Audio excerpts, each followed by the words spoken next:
and we'll do the best we can to soldier through this and see if there's anything positive we can take away. Doesn't feel like it, but you never know. We'll see how it goes today. So come on in and grab a beverage and take a seat, and we'll work through it all. We'll get to the other side. All right. Don't want to do that. All right. We got your comments working.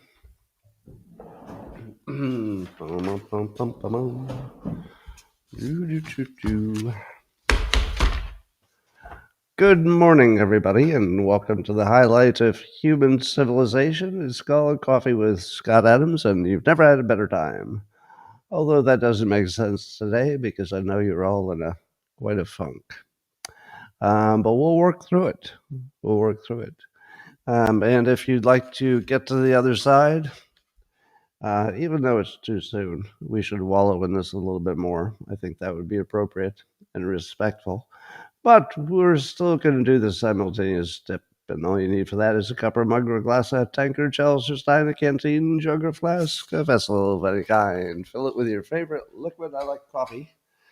And join me now for the unparalleled pleasure, the dopamine hit of the day, the thing that makes, well, I hope it makes everything better.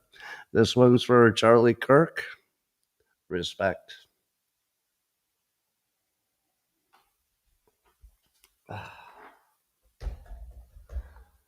Well, where do we begin? I guess we'll begin with September 11th. Today is the 11th. It's the anniversary, of course. And honestly, I don't feel like talking about it. Everybody okay with that? September 11th is going to have to take a back seat today. We're not forgetting it, but the recency bias is very strong. So the things that happened recently are always going to seem like the bigger things. So while people are still streaming in, I'll just say one other thing before we talk about Charlie. So apparently Apple introduced the thinnest ever Apple iPhone. It's got a little less battery life, so they had to give up a few things to make it thin.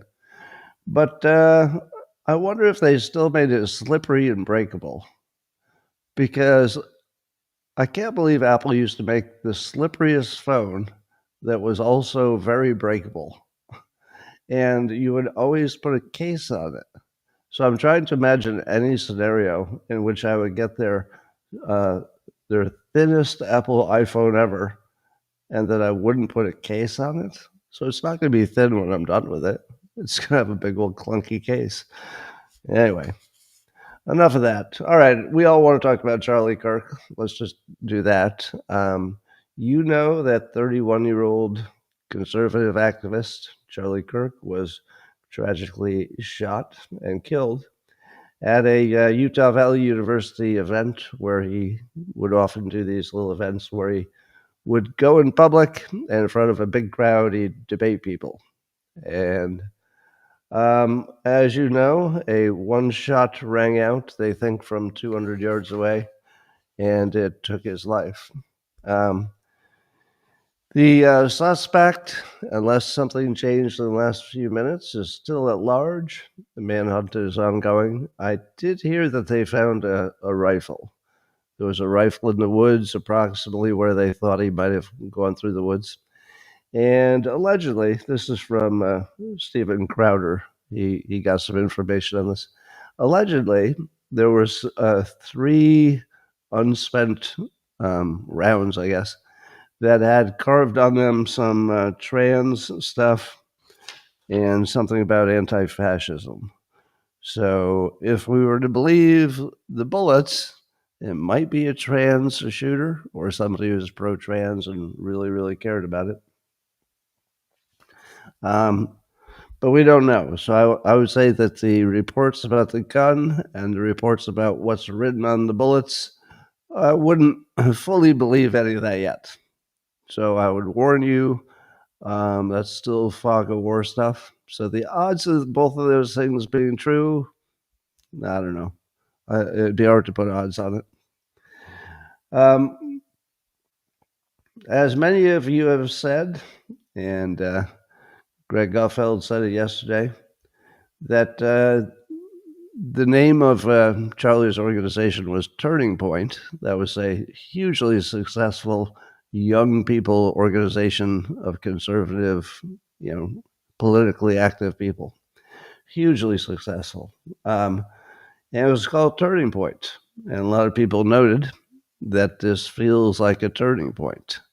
But to what? And turn how? We'll talk about that.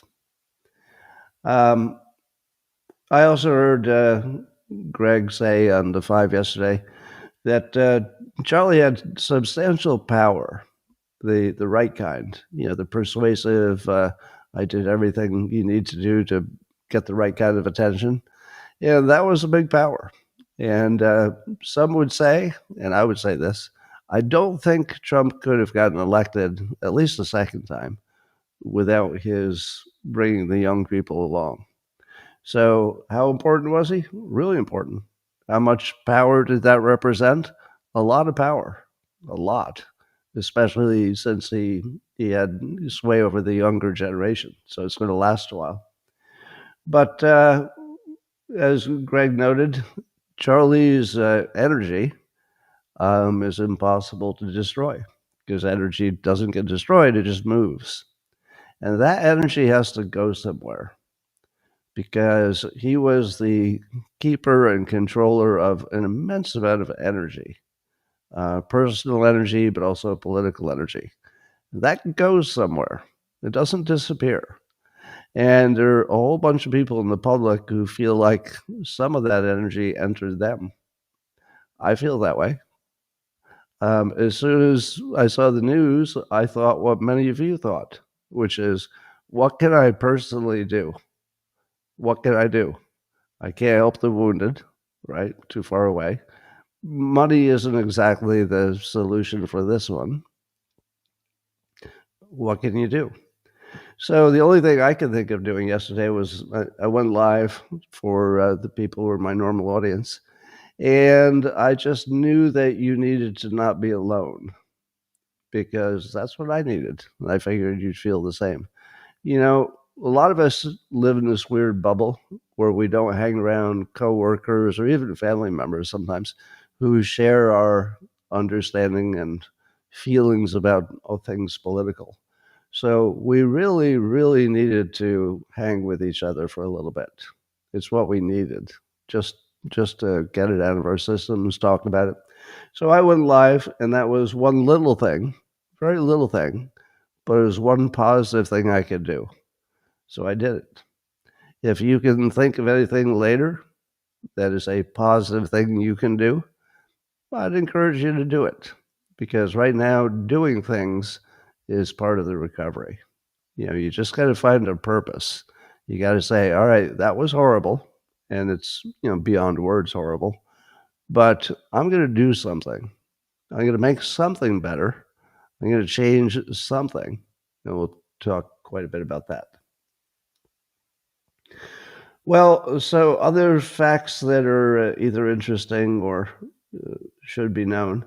The shooter was apparently on a roof, and Charlie Kirk apparently had his own private security. Now, my question is the same as yours. Nobody was looking at the roof, the most obvious place for a shooter, especially after, the Butler event with Trump. Nobody was looking at the roof. It was just a clone of that same attempt on Trump.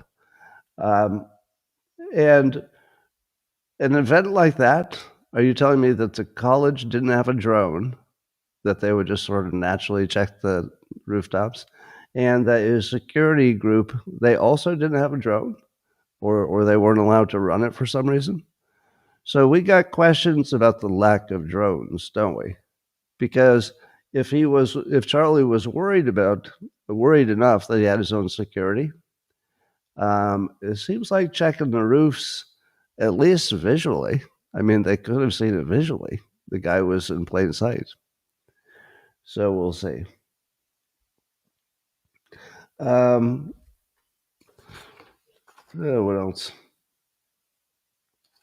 A lot of people are saying that the hit looked like a professional job. I would say if the gun that was being found, in other words, if Crowder's report is accurate, and we don't know that yet, but if that really was the gun, the only way that could be a professional job is if they were trying to take you off the scent and try to frame somebody else. But that feels a little too clever. That doesn't feel real. So the first thing we have to know before we speculate further on the motives or who did it would be, is that gun real? Because first of all, it didn't seem like a modern. It was sort of an old gun with bolt action. Do you think that somebody who was planning to be a professional sniper would have had that gun? Now, I don't know enough about that gun to know. Maybe it's like extra accurate or something. So somebody who knows about guns maybe can tell me, is that a gun you would use if you were a professional? And if you were a professional, would you put any kind of message on the bullet? I don't know. So there are some things that don't sound professional, but there are other things that do. The fact that he pulled it off, we assume it's a he. The fact that he pulled it off, so it was well planned, well executed, no pun intended, and the shot was good. But those are not impossible things for an amateur to do. If I said to any one of you, all right, here's the deal, there's going to be a shot from the roof, and you go to the gun range and you're pretty well practiced. Do you think you could pull off this horrible event? Probably you could. Maybe not every time, but only one time happened. So, according to John Solomon, the FBI has some hot leads, but it, quote, includes a little bit of foreign intelligence. Now, that doesn't mean it's a foreign-driven activity, but for some reason, some country that isn't America might know something about it. We don't know what that means. Maybe they only have information, but maybe it was something else. So among the possibilities, my first assumption was that the most likely reason for the shooting was it was a trans activist. Somebody born a man, maybe even went through the military, but is now living as a woman and decided, and may or may not be on some cocktail of drugs. So that would be the most obvious, but it also has the disadvantage in terms of a hypothesis that it's a little too on the nose.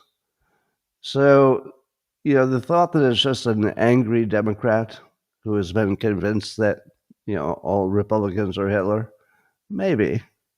But that feels, it's not something we've seen before, right? Have we?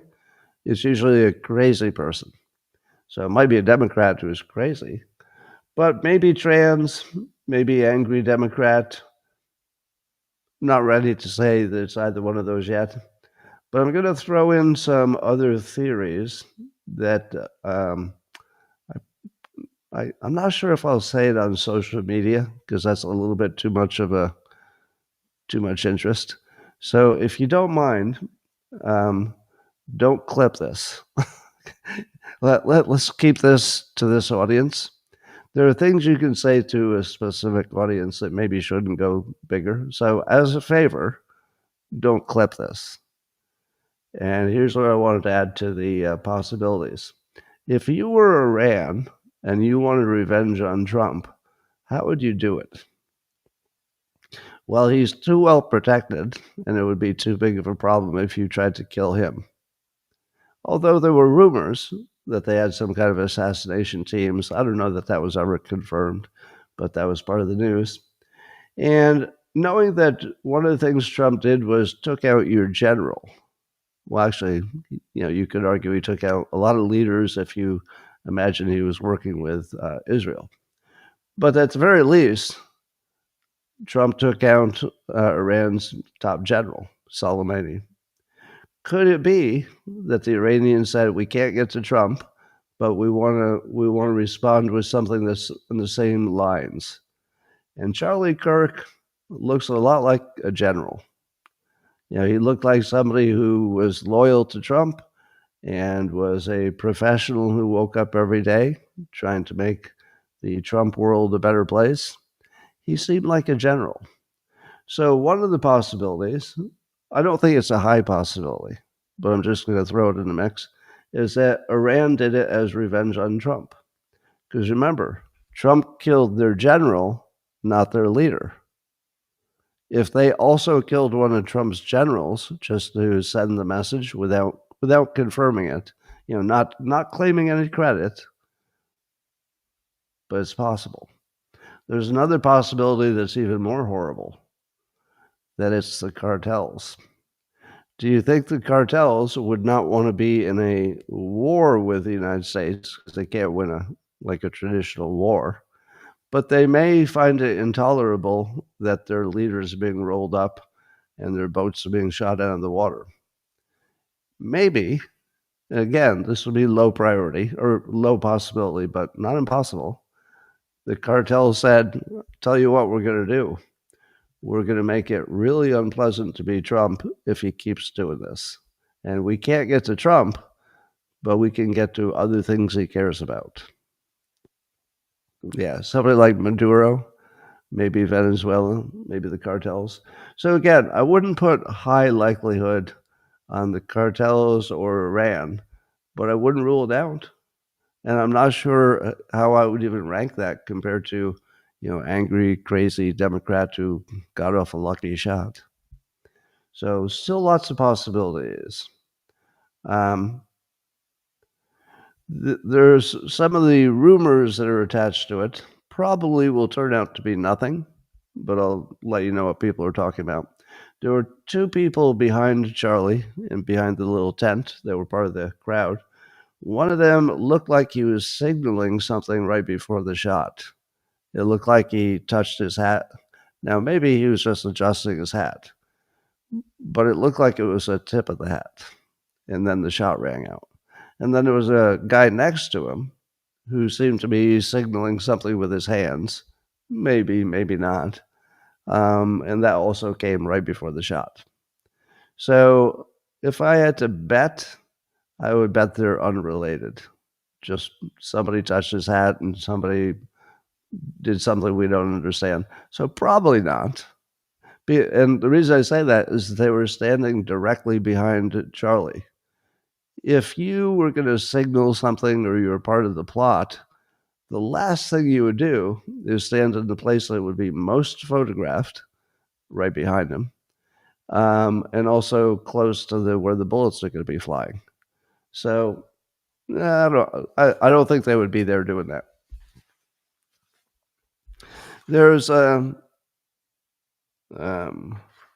also something about an airplane. So there are reports, and remember this is fog of war, so probably all this little related stuff, probably all false. Probably every bit of it is false around context. But one of those things is that a private jet left only minutes after the shooting, and they turned off their radar. They turned off something to go invisible for about half an hour. So, and then it flew back, but then it was visible again, electronically visible. So people are saying, is that how the shooter got away?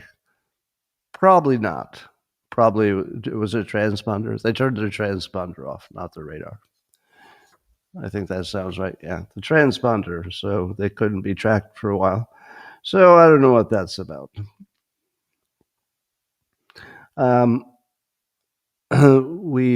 Let's see. So Van Jones on CNN, I think it was one day before the shooting, he was claiming that Charlie Kirk, well, he was saying some things about Charlie Kirk, and he probably regrets that the timing of that was so close. But we'll see. We'll see where that goes. CNN has a lot more talking to do. We'll listen to it. Uh, Governor Pritzker of Illinois, he said, quote, political violence unfortunately has ramped up in this country. I think there are people who are fomenting it in this country. I think the president's rhetoric often foments it. Now, Elizabeth Warren also laughed, at the idea that it was anything except Trump fomenting the violence, to which I say, are you kidding? Do you really believe that we think that Trump's rhetoric is what's fueling this? No, no. And do the other people who get worked up, can they blame Trump for getting them worked up? It doesn't work that way. That they are responsible for their own actions and words and feelings. And MSNBC had to fire one of their on-air people. What was his name? I hate this guy so much I don't want to remember his name. But I'll give it to you just so we can embarrass him a little bit. Choo-choo. All right, we'll get to it. So, analyst Matthew Dowd. So, his comment was he suggested that you have to expect this sort of thing to happen when somebody like Charlie uses the rhetoric that he uses, which people said, are you serious? Are you blaming him for creating, are you justifying the murder based on the fact that he had it coming because he said things that people didn't like? And he also said, same guy, unbelievable, that he said that they hadn't yet ruled out the possibility that it was a Trump supporter celebrating by firing a gun.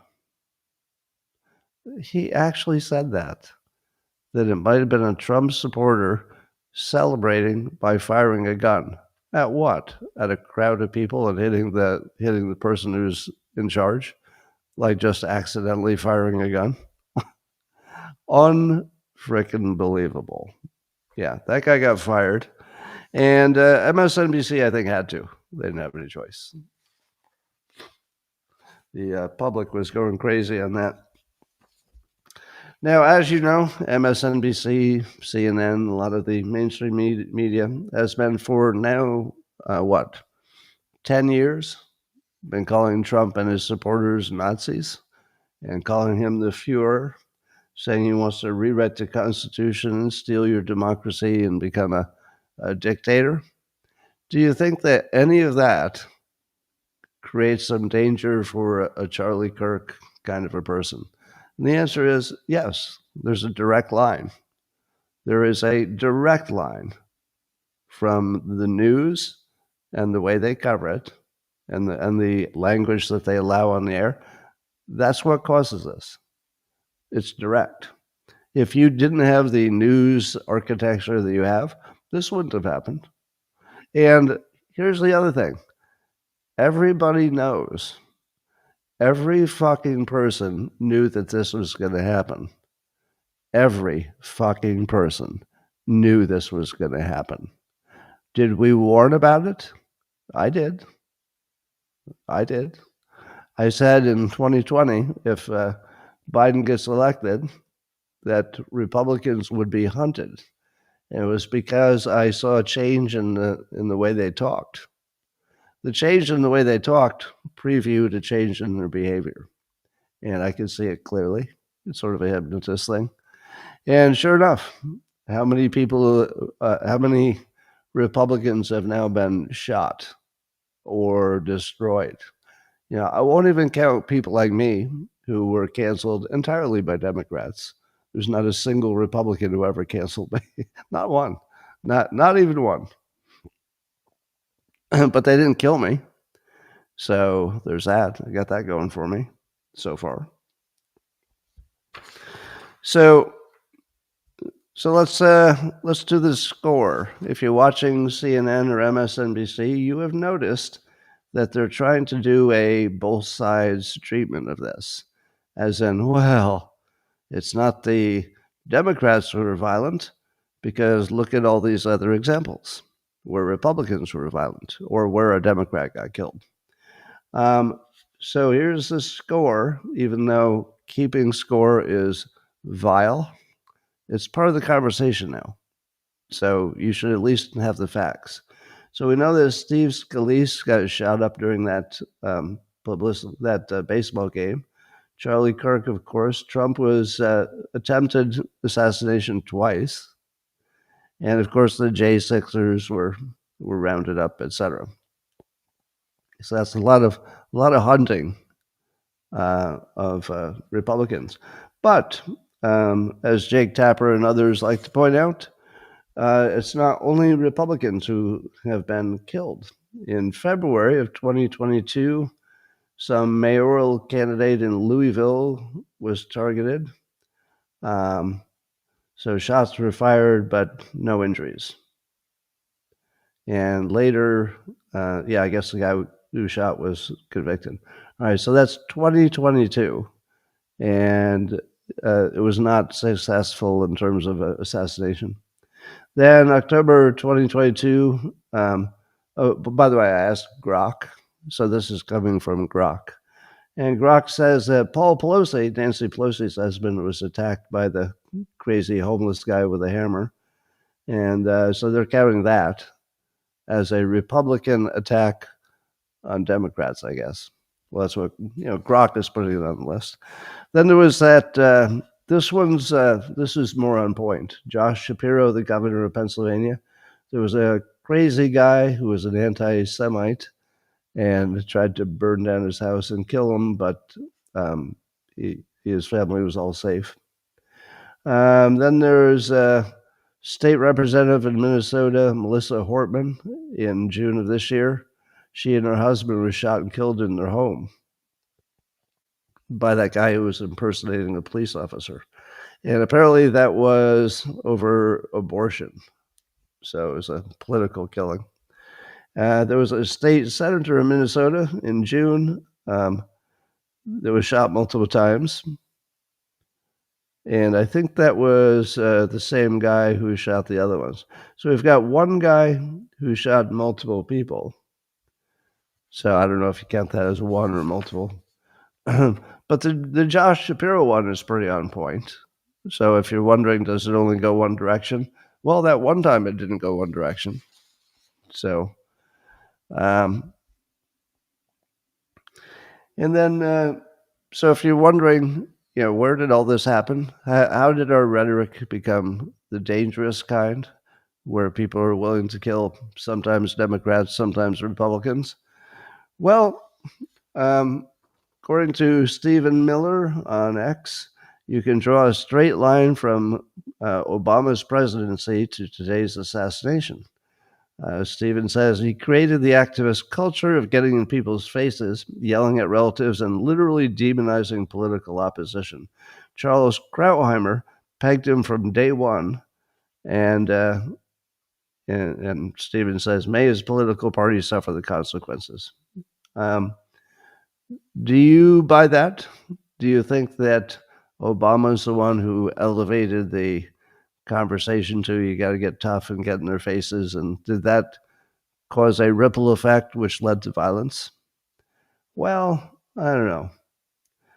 But I do know that Biden and Obama calling Trump a Nazi, which they both fucking did in public multiple times, yeah, that'll get you killed. That will get you killed. So if they don't have some apologies for the years of risky behavior that guaranteed caused this situation, I mean, they were part of the contributing factor.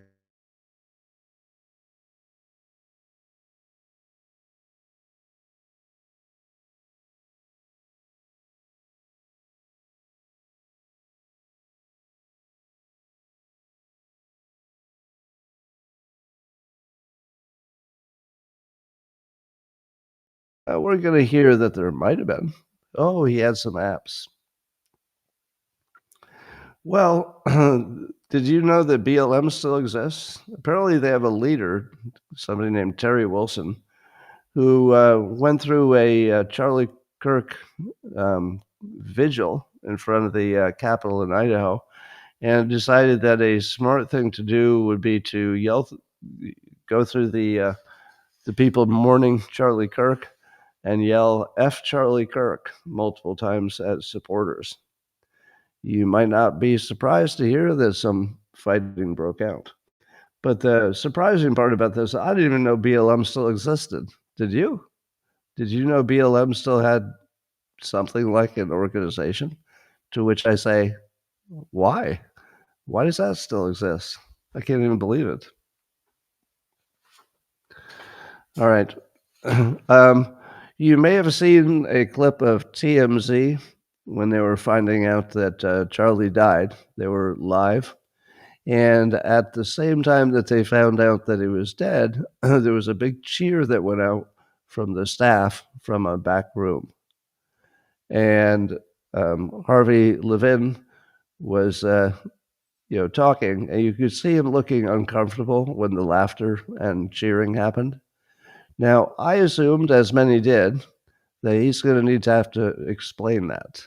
I didn't automatically assume that it was connected to Charlie Kirk's death, but it looked like it, and the timing looked exactly like it.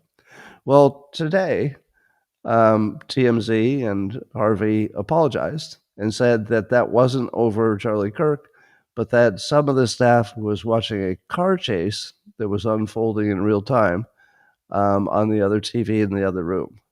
And that what they were cheering for was something, maybe a successful capture of the guy or something. Now, I'm seeing in the comments, they're lying, they're lying, they're lying.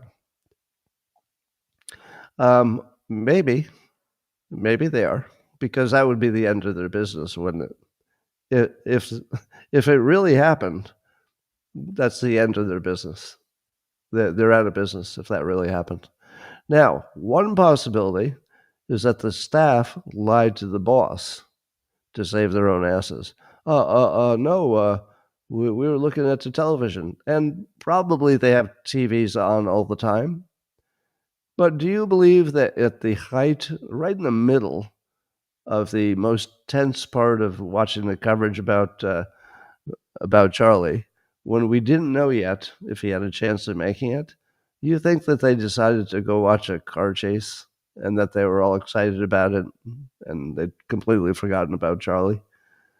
I don't know. So one possibility is that Harvey thinks or believes his staff because he wasn't in the room when it happened.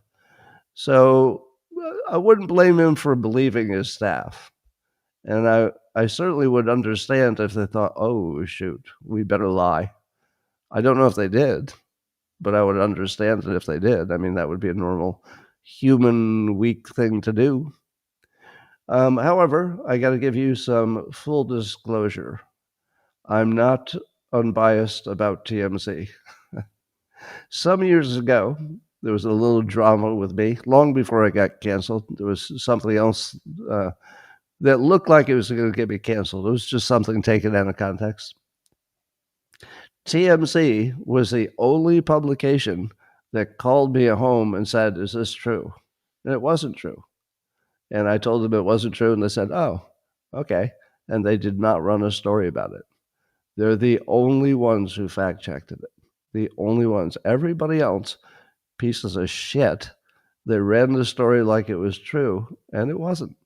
They were the only fucking ones who fact-checked it. Now, I've talked about the power of reciprocity. Unfortunately, because I'd like to be a little tougher on them, unfortunately, that little experience makes me biased in their favor. So I'm going to say I personally, and this is just me, I'm going to accept Harvey's explanation. I don't know that it's true, but I also don't know that he knows it's true.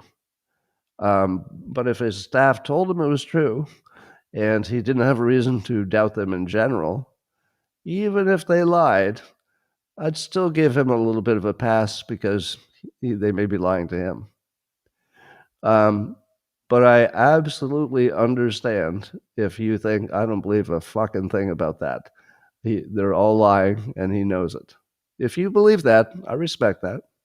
I don't know that you're right, but I would respect your opinion because, certainly there's a suggestion that that might be the case. But Harvey, I personally am going to take your word for it.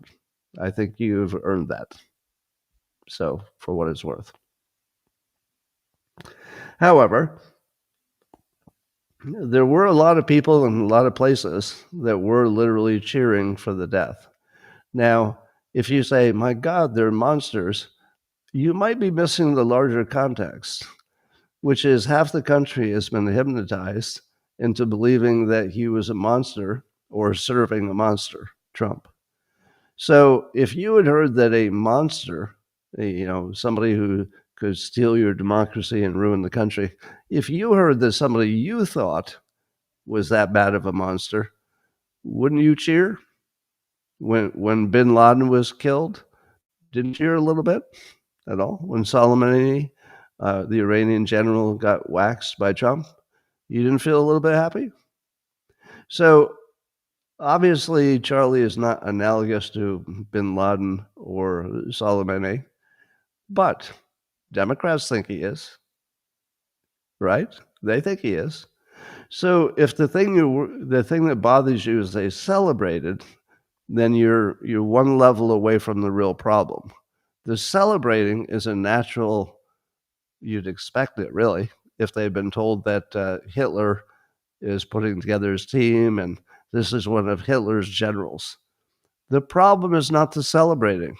The problem is that the public had been hypnotized by the mainstream media and the Democrats into believing it might be a good thing if people like him died. So I'm not really bothered by the celebrating. To me, that's just a symptom of the fact that the horrible thing happened long ago. It happened long ago. It was the hypnotizing ordinary people into thinking that they're living in Germany 1940 or 39 or whatever it is. So, a lot of you, as I said before, when this happened, you thought, I need to do something. Everything's changed. Do you think everything's changed?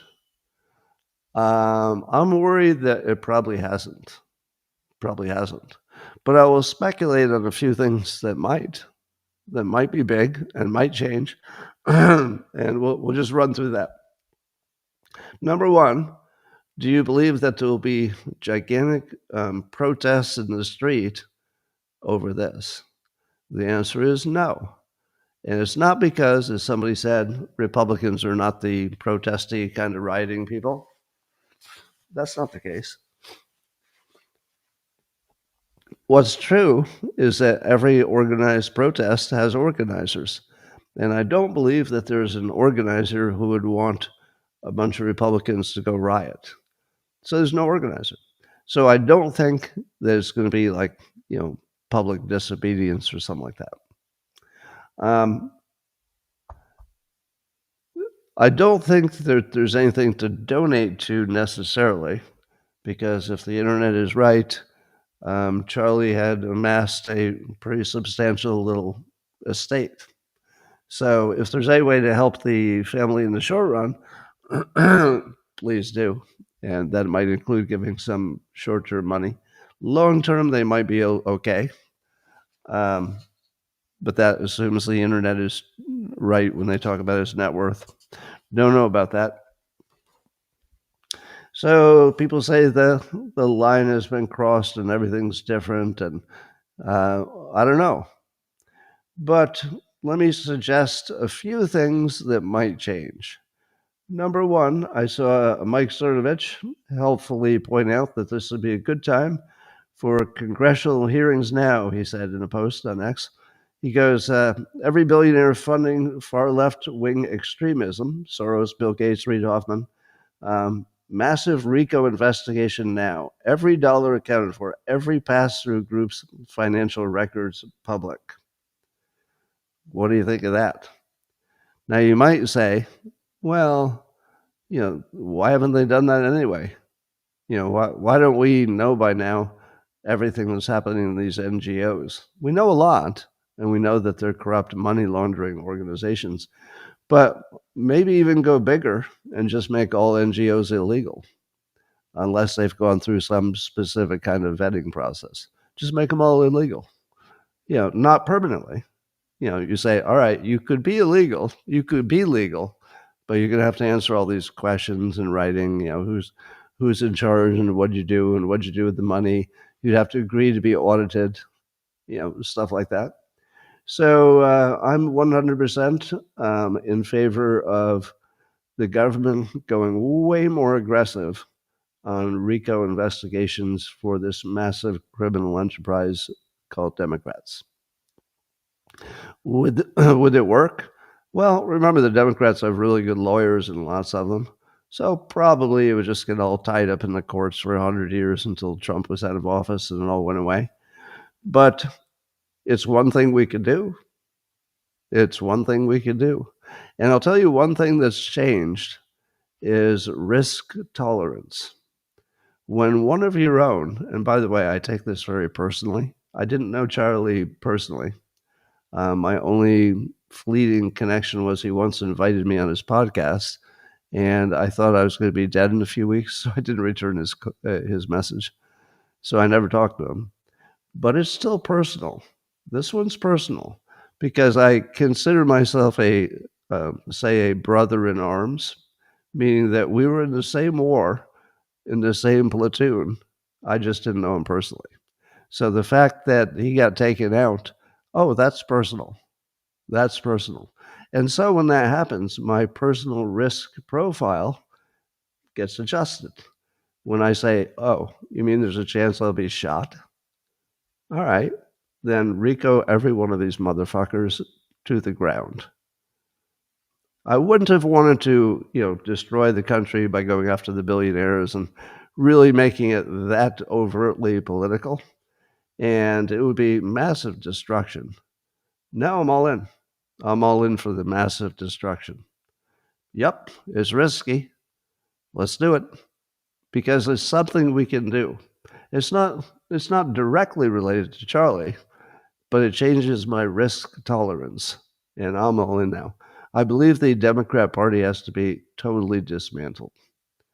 I wouldn't have said that 2 days ago.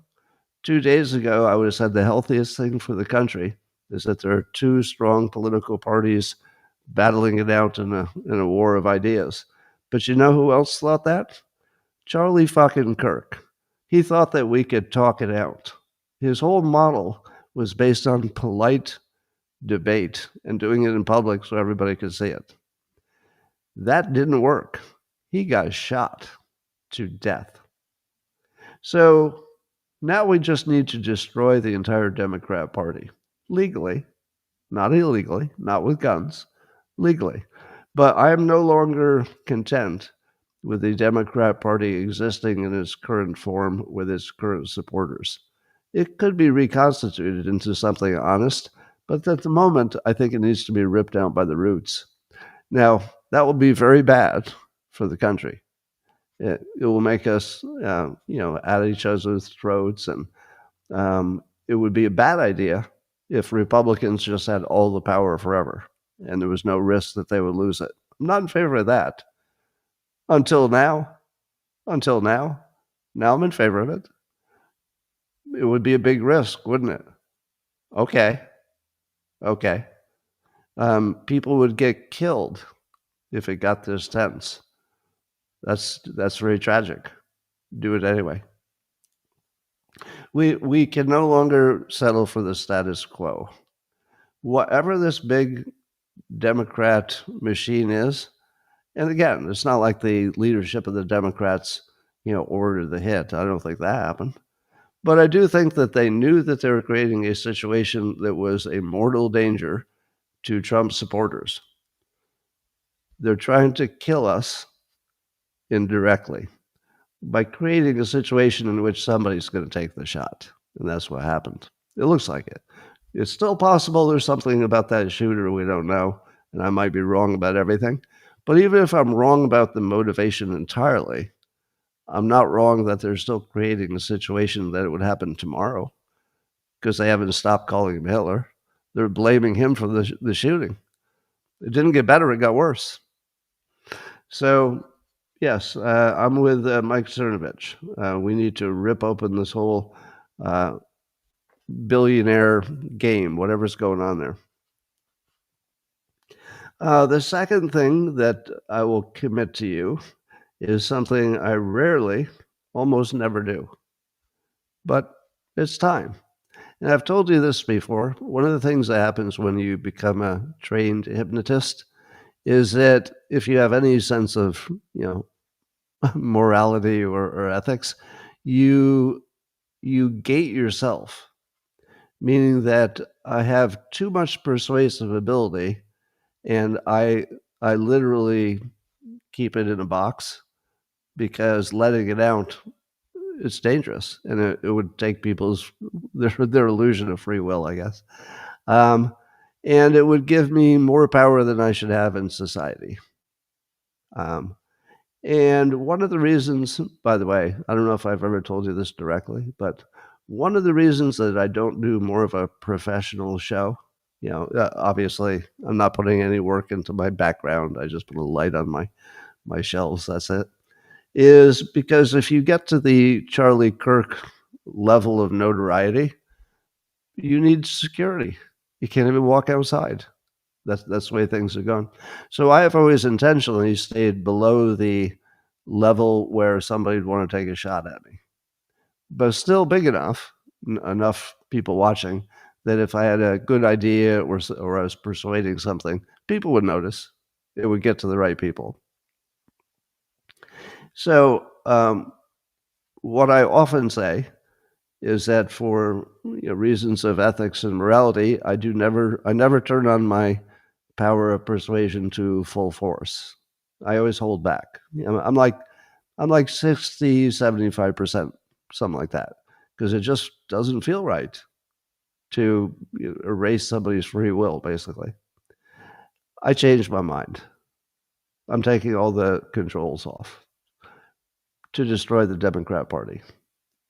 It needs to be driven into the sea. Now, not killing anybody, obviously. Doesn't mean they're all in jail, obviously, but their current leadership, they all have to go. And the way to make them go is to erase their political viability. And that doesn't require anything physical. That requires good reframe, maybe a reframe here or there, might be a nickname. It might be just that we're changing our focus a little bit. But I promise you, you may never see me do it. You may never see a sign of it whatsoever, although some of it you will, because I'll do a lot of it public. So you won't know what I did. You won't know who I talked to. You don't know whose minds I might change. But I'm all in now. I'm all in.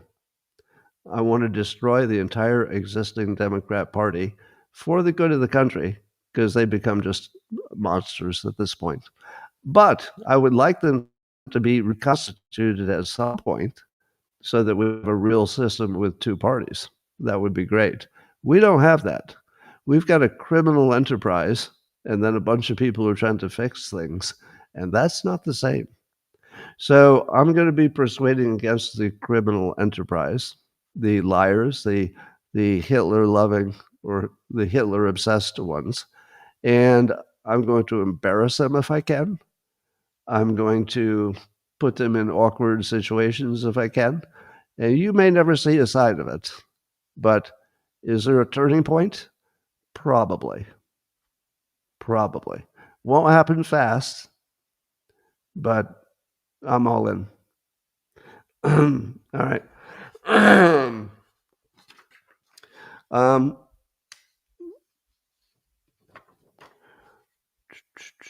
I saw a Data Republican posting on X today said that no business owner is putting up tonight in fear of riots. The left and the right are not the same.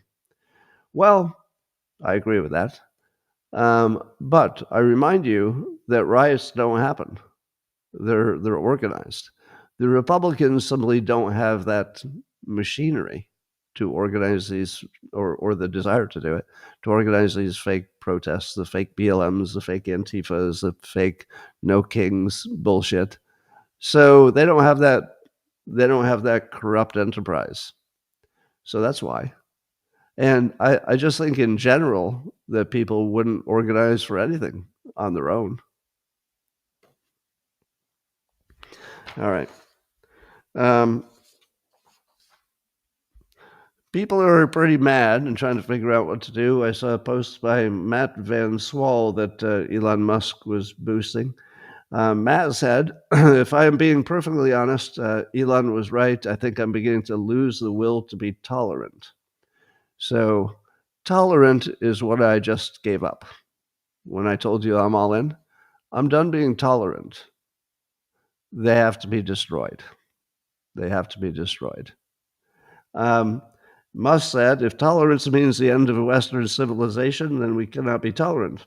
And he goes on, Elon does, if they won't leave us in peace, then our choice is fight or die. Yep. But be smart. Who are you going to fight? Who are you going to fight? You got to know who to fight. So we don't want to be shooting their Charlie Kirks. That's not the fight we want to be in. We need to be smart and use legal means, but boy, do we have to fight.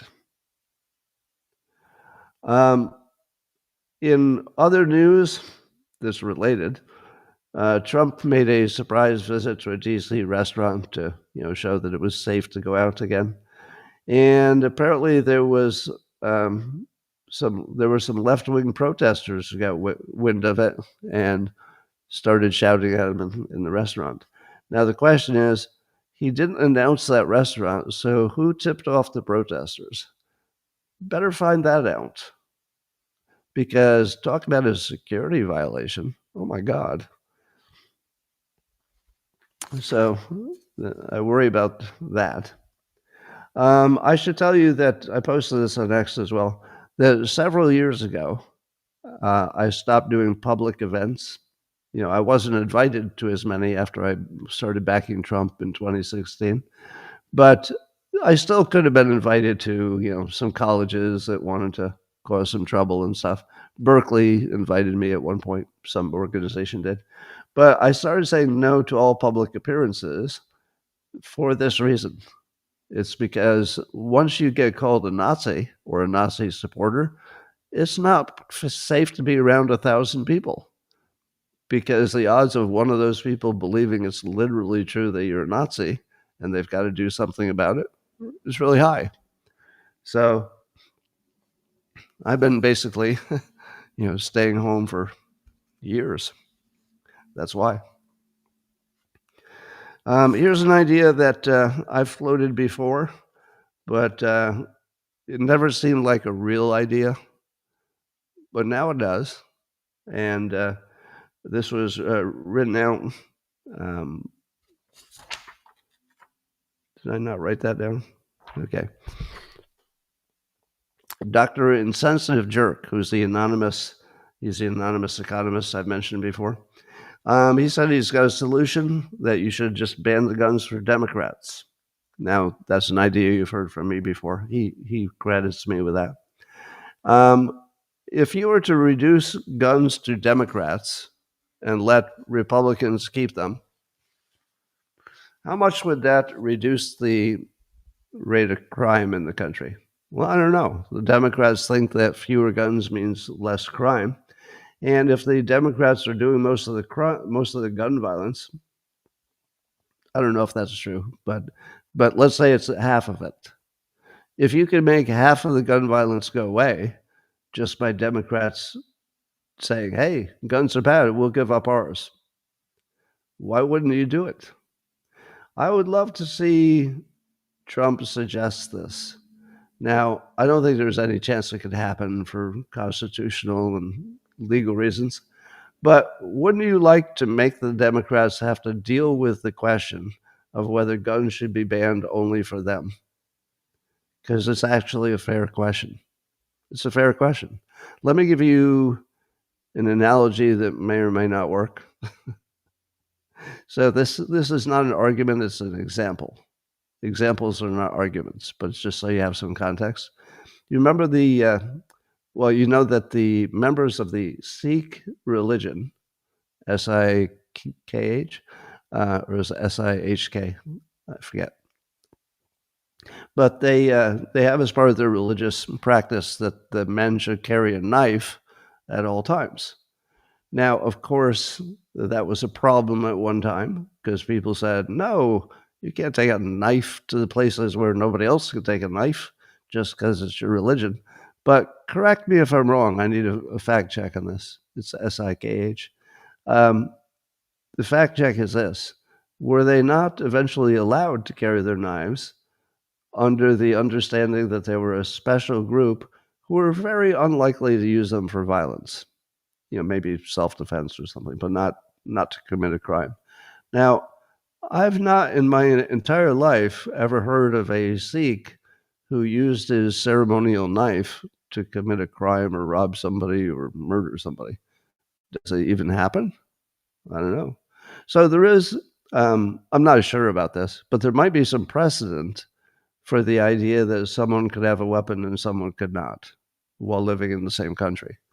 So religion special. So this, the Democrat situation would not be about religion, but it would be fun to make them argue that they should have the right to guns when they believe that there should be fewer of them. What would be the problem with Democrats being the ones who gave up all their guns first? If the Democrats wanted it, because it seems like it would work.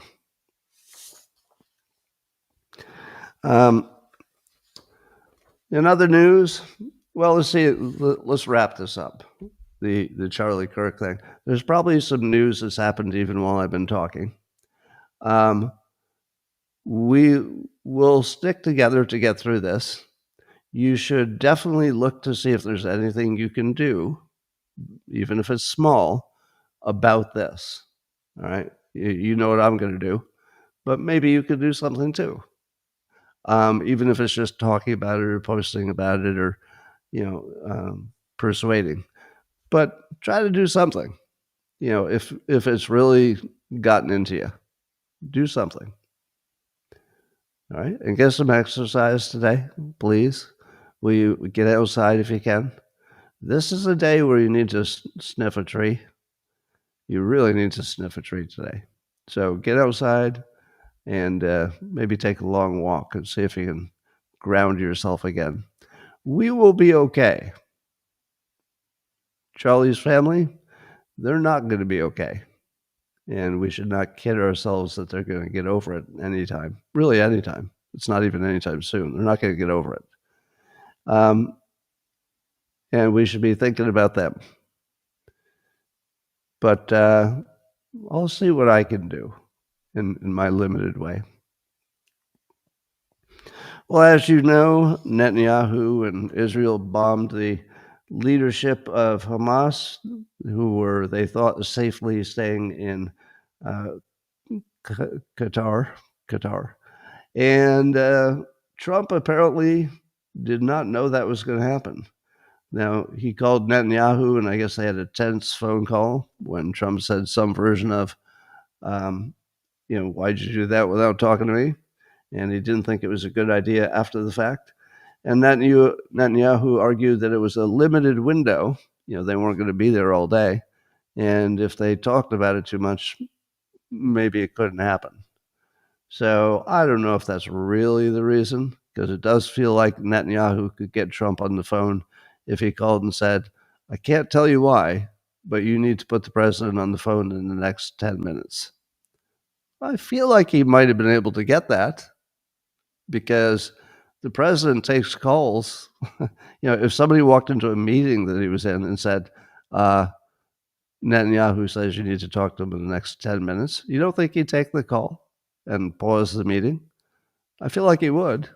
So I'm not sure I believe Netanyahu, but Netanyahu is very good at risk management.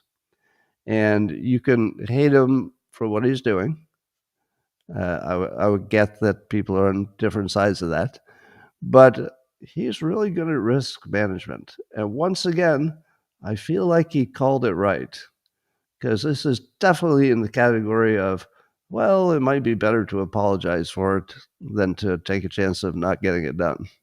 Because how often are you going to get, 5 Hamas leaders in one room? And the other thing is, uh, I don't know if Netanyahu calculated this specifically, but do you like the fact that Qatar is now out of the business of hosting bad guys? I like that.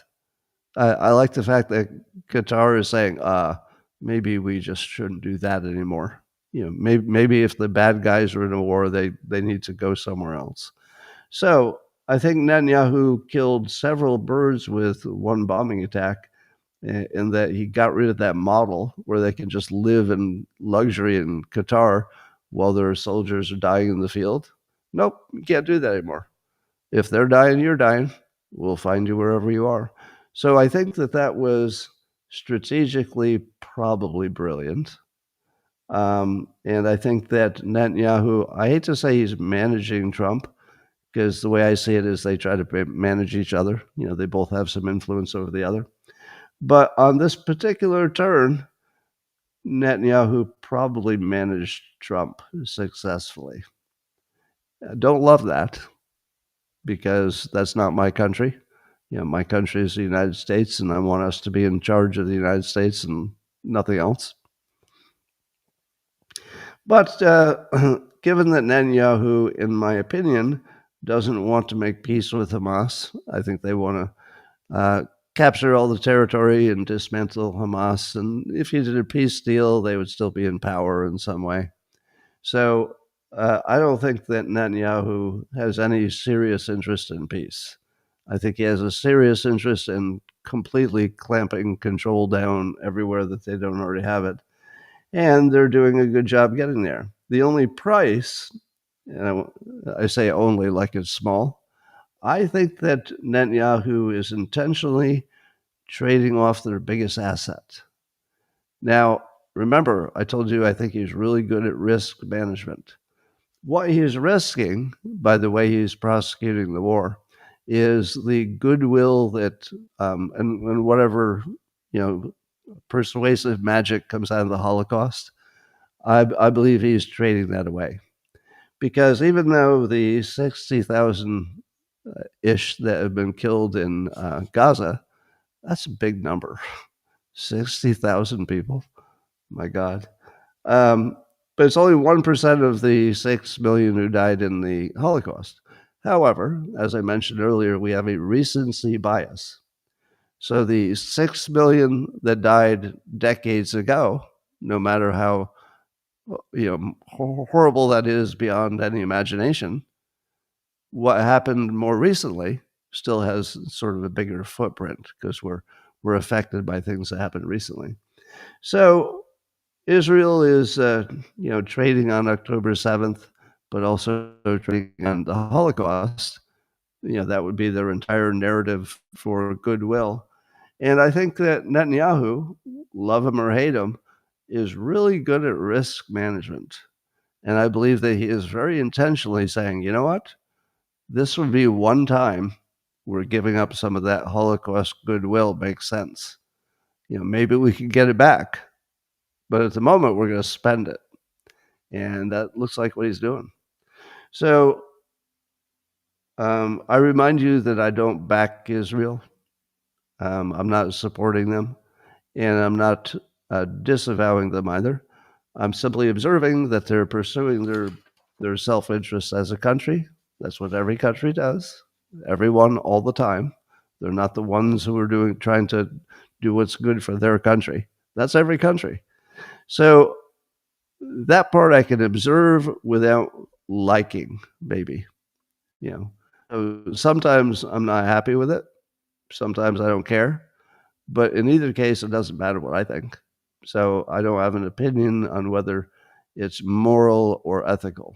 I don't believe that countries operate on a moral or ethical dimension. I don't think they try to, and I don't think they should. I think they should operate on pure self-interest. And if they're not operating on self-interest, you should change your government and get one that does.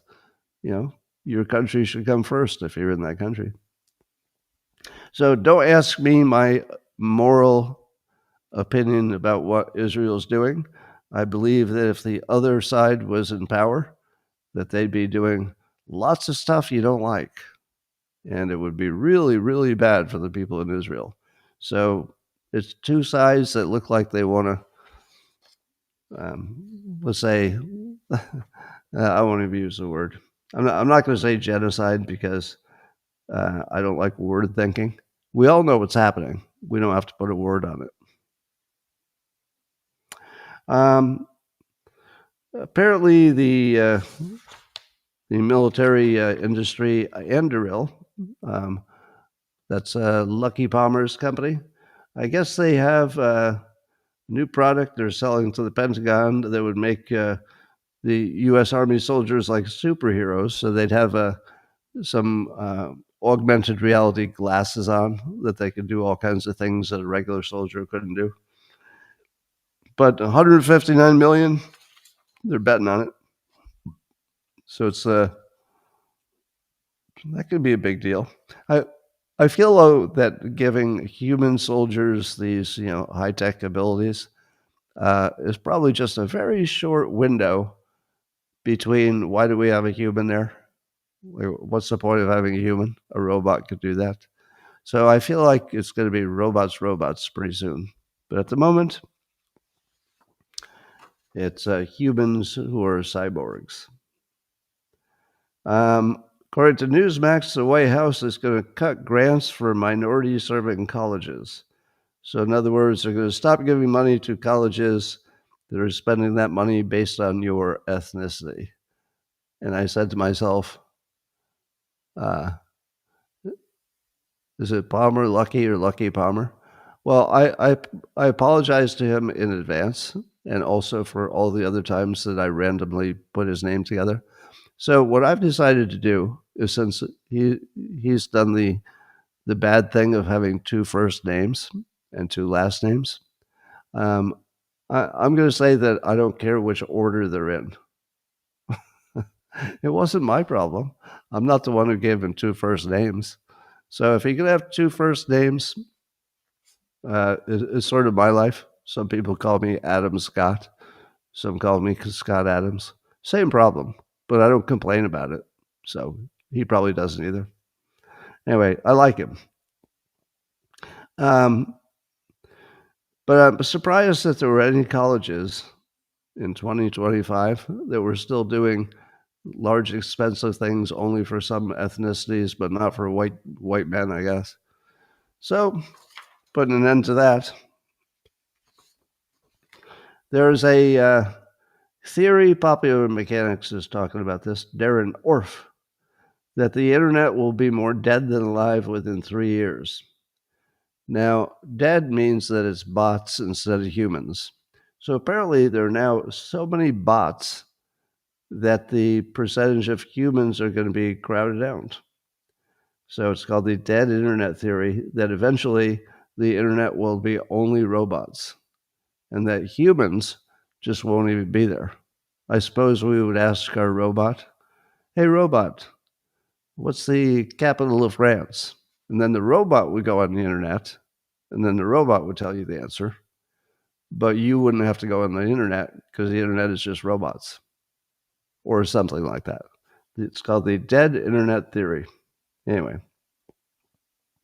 Well, the British ambassador to the U.S. got canned because it turns out he was one of the people who wrote a friendly birthday card to Epstein, and he was real good friends with him. Called him his best pal. Yeah, if somebody is his best pal, probably you got to get rid of him. And today the trial starts for Ryan Routh, the guy who attempted to assassinate Trump at the golf course. I guess he's representing himself. I would pay a ticket to watch that. I would pay a ticket to watch him represent himself because he's just crazy enough that it's going to be fun, but he's not so crazy that the judge will say, all right, I'm going to assign somebody, or we're going to have to do this different because you can't handle this. I think that might happen. I don't know. What do they do? What do you do if somebody says, if they say, I want to represent myself, but then 10 minutes into it, the judge realizes, okay, you can't represent yourself. You don't know what you're doing. Can they force somebody to take a lawyer? I don't know. Somebody will tell me the answer to that question. It's open court. You can just show up. I know he has a right to represent himself, but does that right ever get overridden by a lack of competence? Like many things do. You can't own a gun if you're a raving lunatic, for example. A lawyer sits next to him. They would do a competency evaluation, and he would get a shadow lawyer. He'd have a standby counsel, some people are saying. There's so many lawyers on this in my audience. How many of you are lawyers in the comments? Just tell me, lawyer or no lawyer. One of the reasons I get a lot of lawyers in my audience is because I talk about persuasion a lot. And if you're a lawyer, what's more important than persuasion? So a lot of lawyers watch just to pick up the persuasion tips and hear about the news at the same time. Wouldn't make it an insanity plea. My understanding of insanity plea, wow, you deny being a lawyer. Some people are making sure I know that they're not lawyers. And you stayed at a Holiday Inn, but you were not a lawyer. That's all you need. Lawyer. All right. You're not a lawyer, but you cheated on your ethics class. Stop it. All right. Ladies and gentlemen, that's all I had for you today. We'll keep an eye on the news. Hope we have some progress. Nobody's caught the shooter yet, right? The Charlie Kirk shooter. While I was on here, there's nothing that broke, is there? No new words, or no new news.